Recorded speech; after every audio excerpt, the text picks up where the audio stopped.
Da, da.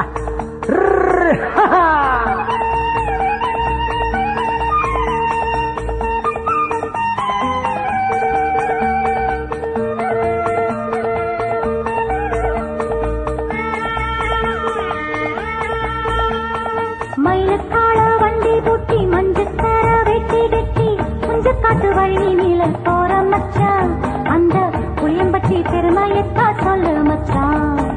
பவள மல்லி பூவச் சூட்டி பளிங்கு முகத்தில் மஞ்சள் தீட்டி புதுப்புடவை மணக்க வரும் பொன்னம்மா அந்த புளியம்பட்டி புகழத்தானே கேளம்மா அந்த புளியம்பட்டி புகழத்தானே கேளம்மா.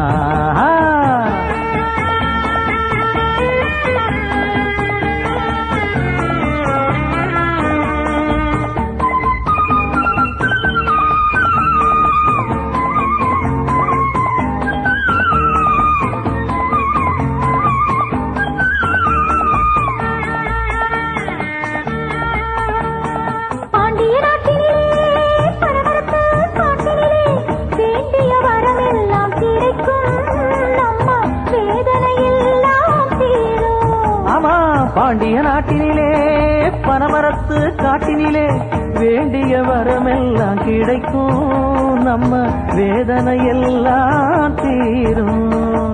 புளியமரம் புங்கமரம் சூழ்ந்திருக்கும் நல்ல ஊரு புளியமரம் புங்கமரம் சூழ்ந்திருக்கும் நல்ல ஊரு. புகழுக்கெல்லாம் காரணம் அந்தோணியாரு புளியம்பட்டி புகழுக்கெல்லாம் காரணம் அந்தோணியாரு நம்ம அந்தோணியாரு பதுவை அந்தோணியாரு. மயிலக்கால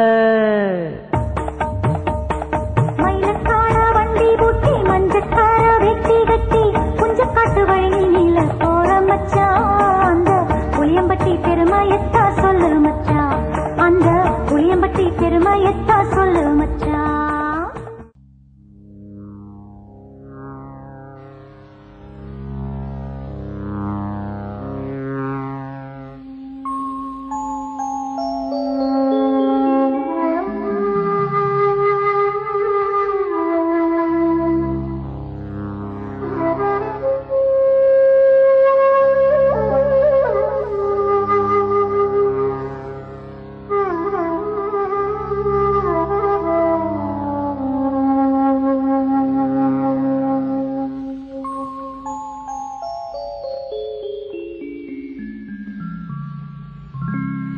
காலை கதிரவன் கண்பட்டதால் கண் திறந்த பூமலர் போல் புனிதரின் அருள் கரத்தால் புகழ் விழைந்த புளியம்பட்டி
புதுமைகளின் விளைநிலம் நலிந்தோருக்கு புகலிடம் புளியம்பட்டி தூய அந்தோணியார் திருத்தலம் பாளையங்கோட்டை மறை மாவட்டத்தின் முகாமையான திருத்தலம்.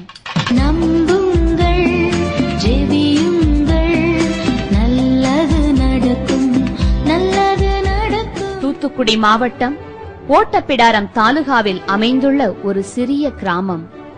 பேருந்து வழித்தடத்தில் திருநெல்வேலியிலிருந்து 20 கல் தொலைவிலும் நாரைக்கிணறு தொடர்வண்டி நிலையத்திலிருந்து 2 கல் தொலைவிலும் அமைந்திருக்கிறது புளியம்பட்டி.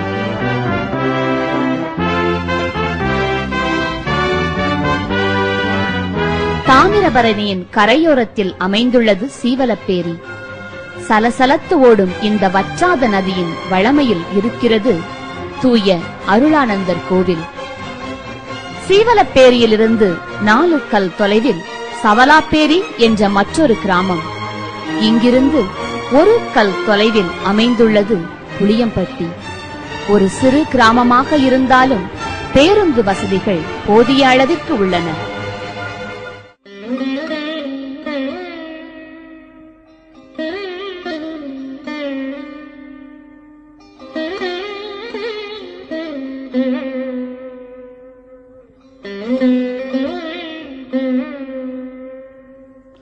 புளியநகர் திருப்பதியிலே மாட்சிமை தங்கிய மேலான சிம்மாசனத்தில் கிருபாசனம் கொண்டு எழுந்தொழிருக்கின்ற அச்சீச அந்தோணியாரே,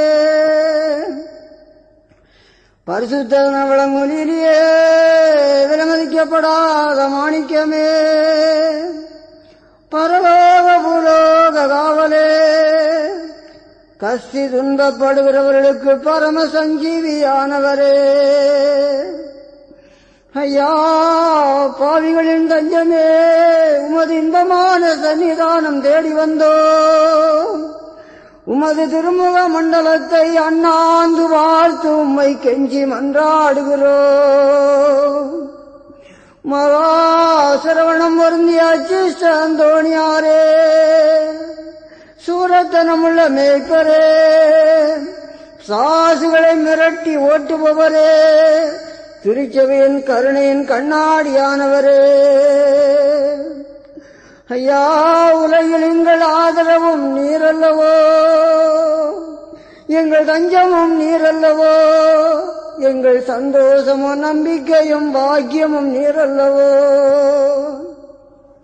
நீர் எங்களின் ஞான தந்தை என்பதை எங்களுக்கு காண்பியும். பிள்ளைகள் செய்த குற்றங்களை பிதா மாதாக்கள் பாராட்டுவார்களோ. உம்மை தேடி வந்த நிர்பாக்கியர் பேரில் தயவாயிரும். அழுகிறவர்களை அரவணையும், அல்லல் படுகிறவர்களுக்கு ஆறுதலாக வாரும். நீர் இறங்காவிட்டால் எங்களுக்கு வேறு யார் இறங்குவார்? நீர் நினையாவிட்டால் எங்களை வேறு யார் நினைப்பார்? நீர் ஆதரியாவிட்டால் எங்களை வேறு யார் ஆதரிப்பார்? தஞ்சமென்று ஓடி வந்த அடியோர்கள் பேரில் தயவாயிரும். பரிசுத்த வெண்மையின் துயதான தாபரமே, தயை கடலே, தவிப்பவர்களுக்கு தடாகமே, தனித்தவர்களுக்கு தஞ்சமே, உமது இன்பமான சன்னிதானம் தேடி வந்தோ. ஆறுகளையும் காடுகளையும் கடந்து ஓடி வந்தோ. துன்பம் பிணி வறுமை முதலிய கேடுகளினாலே வாடி நந்தோ. எங்கள் நம்பிக்கை வீண்போகுமோ? எங்கள் மன்றாட்டு மறுக்கப்படுமோ? எங்கள் யாத்திரைகள் பலனற்றதாய் போகுமோ? எங்கள் அழுகை கண்ணீர் உம்முடைய இருதயத்தை உருக்காது போகுமோ? அப்படி ஆகுமோ ஐயா? எங்களை நன்பான தகப்பனே, எங்களை முழுவதும் உமக்கு ஒப்பு கொடுக்கிறோம். எங்களையும் எங்கள் குடும்பங்களில் உள்ள ஒவ்வொருவரையும், எங்கள் நாட்டில் உள்ள அனைத்து மக்களையும், சிறப்பாக இந்த தேவாலயத்துக்கு வந்துள்ள ஒவ்வொரு மக்களையும், வியாதிக்காரர்களையும், குழந்தைகளையும், பல்வேறு பிரச்சனையோடு இருக்கிறவர்களையும் ஒப்பு கொடுக்கிறோம்.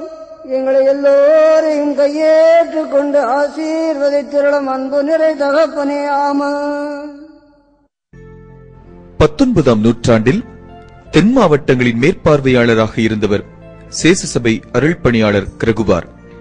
1851ஆம் ஆண்டிற்கு பின் இப்பகுதியில் பணியாற்றிய அருள்பணியாளரின் மேற்பார்வையில் இங்கிருந்த கூரை கோவில் மாற்றப்பட்டு செங்கல் கட்டுமான கோவில் கட்டப்பட்டிருக்கிறது. 1955ஆம் ஆண்டு புளியம்பட்டி திருத்தல பங்கின் பொறுப்பாளராக பணியாற்றிய அருள்பணி அருளானந்தம் இத்திருத்தலத்தின் நடுநாயகமாக விளங்கும் இந்த கவினுரு ஆலயத்தின் சிற்பி. இத்திருத்தலத்தினை வடிவமைத்தவர் திரு ஞானப்பிரகாசம் அவர்கள். இவர்தான் சென்னை லொயோலா கல்லூரியின் திருக்கோவிலையும் வடிவமைத்தவர். ஏற்றத்தோடும் எழில்மிகு தோற்றத்தோடும் பொலிவு பெற்று விளங்கும் இந்த திருத்தல கோவில் 100க்கு 40 அடி அளவு கொண்டது. பெருமைக்குரிய இந்த திருத்தல கோவிலை 1961 ஆண்டு அந்நாளைய மதுரை பேராயர் மேதகு J.P. லியோனார்டு சேஸ் சபை அவர்கள் திருநிலைப்படுத்தி இறைத்தந்தைக்கு அர்ப்பணித்தார்கள். இத்திருத்தலத்தின் தனிச்சிறப்பு என்னவென்றால், தூய அந்தோனியார் புதுமை திருவுருவம் கொலுவீற்றிருக்கும் பீடத்தை மாற்றாமல், இடம் பெயர்க்காமல் அதற்கு ஏற்ப புதிய ஆலயம் வடிவமைக்கப்பட்டுள்ளது. ஆலயத்தில் உள்ள கல் தூண்களுக்கு மேல் அந்தோனியார் செய்த 13 புதுமைகள் சிறிய ஓவியங்களாக செதுக்கப்பட்டுள்ளன.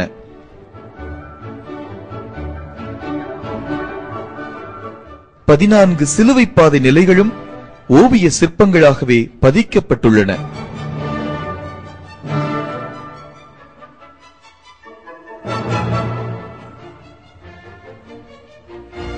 அத்தோடு புதுமை திருவுருவமும் திருத்தல கொடிக்கம்பமும் அதற்கு பின் இருக்கும் வியாகுல அன்னையின் கெபியும் ஒரே நேர்கோட்டில் இருப்பது திருத்தலத்தின் மற்றொரு சிறப்பான அம்சமாகும்.